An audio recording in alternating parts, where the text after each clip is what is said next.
नमस्कार, मी विष्णू उर्फ आपा फणसेकर या मापन पंचायत समिती मतदारसंघातून भाजपच्या वतीने या ठिकाणी कमळ या चिन्हावर निवडणूक लढवत आहे। या ठिकाणी मला सन्माननीय या जिल्ह्याचे आमचे माजी मुख्यमंत्री नारायणराव राणे साहेब यांनी या ठिकाणी या जिल्ह्यात महायुती करून या ठिकाणी या पंचायत समितीमध्ये मला ही सर्वसामान्य कार्यकर्त्याला पंचायत समितीचे तिकीट दिलेले आहे। त्याबद्दल मी त्या सर्वांचे मनापासून आभार मानत आहे। या या ठिकाणी बघितलं तर या मापन पंचायत समितीमध्ये बरेच जण इच्छुक होते, परंतु या वेंगुर्ला तालुक्याचे सर्व वरिष्ठ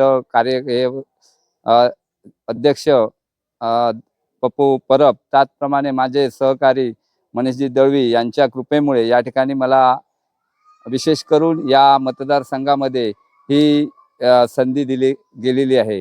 या ठिकाणी मी 2006 मध्ये सरपंच म्हणून या कोचरा गावामध्ये या सहकारात किंवा राजकारणात प्रवेश केलेला आहे। त्यावेळी बरीच अशी कामे या ठिकाणी केलेली आहेत व यापुढे सुद्धा ज्या वेळी माझी ओळख एक राणे साहेबांचा कट्टर राणे समर्थक म्हणून आहे, हे सर्वांना माहीत आहे। आणि जी निवडणूक या ठिकाणी आली त्यावेळी मी प्रत्येक वेळी प्रामाणिकपणे या ठिकाणी या मतदारसंघात माझ्या काम केलेलं आहे। त्याचंच आज मला एक सर्वसामान्य कार्यकर्त्याला दिलेली पोचपावती आहे असे मी समजतो। या ठिकाणी बघितले तर माझ्या मतदारसंघामध्ये कोचरा, मापन, केळूस, कालवी बंदर असे गाव येत आहेत। या ठिकाणी प्रमुख विजन म्हणजे आंबा पोपळी या पोपळी ह्या उद्योग या ठिकाणी आंब्याचे भरपूर उत्पादन या कोचऱ्या गावात किंवा अन्य पंचक्रोशीमध्ये होते। तर माझी एक इच्छा आहे की या ठिकाणी जर आंब्याचा एक मोठा प्रकल्प सन्माननीय राणे साहेबांच्या किंवा आमच्या पालकमंत्र्यांच्या आशीर्वादाने या ठिकाणी येईल, यासाठी मी प्रयत्न करणार आहे, जेणेकरून या जे आंबा व्यापारी आहेत, आंबा उद्योजक आहेत, त्यांना या ठिकाणी त्याचा मोठा फायदा होईल आणि या ठिकाणी रोजगार निर्माण होईल। त्यामुळे हा माझा एक उद्दिष्ट राहील की सर्वसामान्य या शेतकऱ्यांना त्याचा फायदा होईल आणि त्या निश्चित मी त्याचा प्रयत्न या ठिकाणी करणार आहे। कारण आता बघितलं तर आपल्या लाडके आमदार पालकमंत्री सन्माननीय नितेशजी राणे साहेब हे बंदर विकास मंत्री, त्यांना एक खातं मिळालेलं आहे।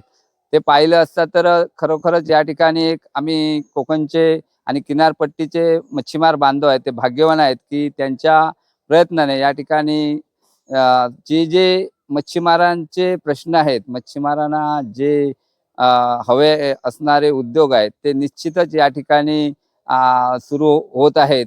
हे बघितलं दीपकभाई केसरकरांच्या आमदारांच्या कृपेमुळे या ठिकाणी निवती श्रीरामुडीला जे बरेच वर्ष प्रलंबित प्रश्न राहिला होता पुलाचा, तो आता सुरू झालेला आहे। त्यामुळे निश्चितच त्या ठिकाणी पर्यटनाला चालना होत आहेत। आता तुम्ही आजूबाजूला बघितला तर इथे कायाकिंग, हे खवणे कायाकिंग, त्याप्रमाणे आता निवती रॉक याच्यावर म्हाताऱ्याची चूल म्हणून आता एवढी प्रसिद्ध झाली आहे की अनेक पर्यटन या कोकणामध्ये आमच्या पंचायत समितीमध्ये मापन किंवा मच्छीमार या भागात मोठ्या प्रमाणे या ठिकाणी येत आहे।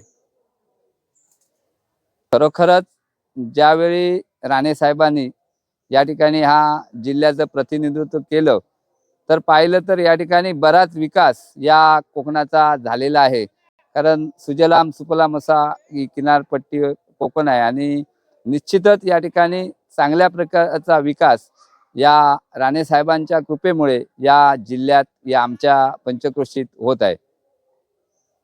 खरोखरच मी एक समाजकारण आहे, मी राजकारणात बघितलं तरी पहिलंच पाऊल ठेवतो आहे। कारण मी सहकार संस्था, खरेदी विक्री संघ याच्यावर काम केलं होतं। मला असं वाटलं नव्हतं की मी या प्रादेशिक, आपला पक्ष आहे BJP मध्ये, पुढे मला हे तिकीट मिळेल आणि मी काम करेन, पुढे जाईन। परंतु आज मला ती संधी निर्माण झालेली आहे। भारतीय जनता पार्टी हा असा पक्ष आहे की आपल्या देशात वर सरकार आहे, राज्यात सरकार आहे। त्यामुळे जी या आर्थिक गरजा आहेत, सामाजिक गरजा या पंचक्रोशीमध्ये आहेत, पंचायत समिती आहेत, ते निश्चितपणे ज्या लोकांच्या असतील त्या मार्गी लावण्याचा मी निश्चित प्रयत्न करणार आहे.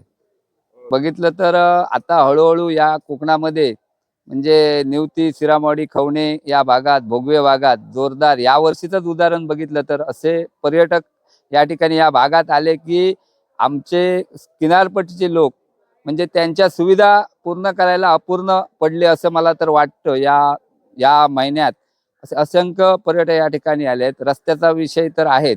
या ठिकाणचे रस्ते किनारपट्टीला जाणारे अरुंद आहेत. आता पुढे पाहिलं तर त्याच्यासाठी ते ज्या रस्ते आहेत ते जास्तीत जास्त पर्यटकांना समुद्रापर्यंत किनाऱ्यापर्यंत पोहोचण्यासाठी सुलभ होतील यासाठी लोकांच्या सहभागातून सर्वसामान्यांच्या त्या ठिकाणी त्यांना पर्यटकांना पोहोचण्यासाठी जो सुखकर असा प्रवास असेल त्यासाठी सर्व लोकांच्या माध्यमातून सर्वांना विश्वासात घेऊन त्या ठिकाणी तो पूर्ण करण्याचा मी प्रयत्न करेन. नमस्कार, मी भारतीय जनता पार्टीमधून मापन पंचायत समितीमधून विष्णू फणसेकर उर्फ आपा फणसेकर फणसेकर या ठिकाणी निवडणूक लढवत आहोत. माझे चिन्ह आहे कमळ. मी सर्व मतदारांना आवाहन करतो की येणाऱ्या 5 फेब्रुवारीला कमळ या चिन्हावर 2 नंबरचं बटन दाबून मला व माझ्या सोबत असणाऱ्या जिल्हा परिषदचे सदस्य यज्ञा साळगावकर यांना सुद्धा व मला आपण भरघोष मताने निवडून द्याल अशी आपल्याला नम्र विनंती करतो. जय हिंद, जय महाराष्ट्र.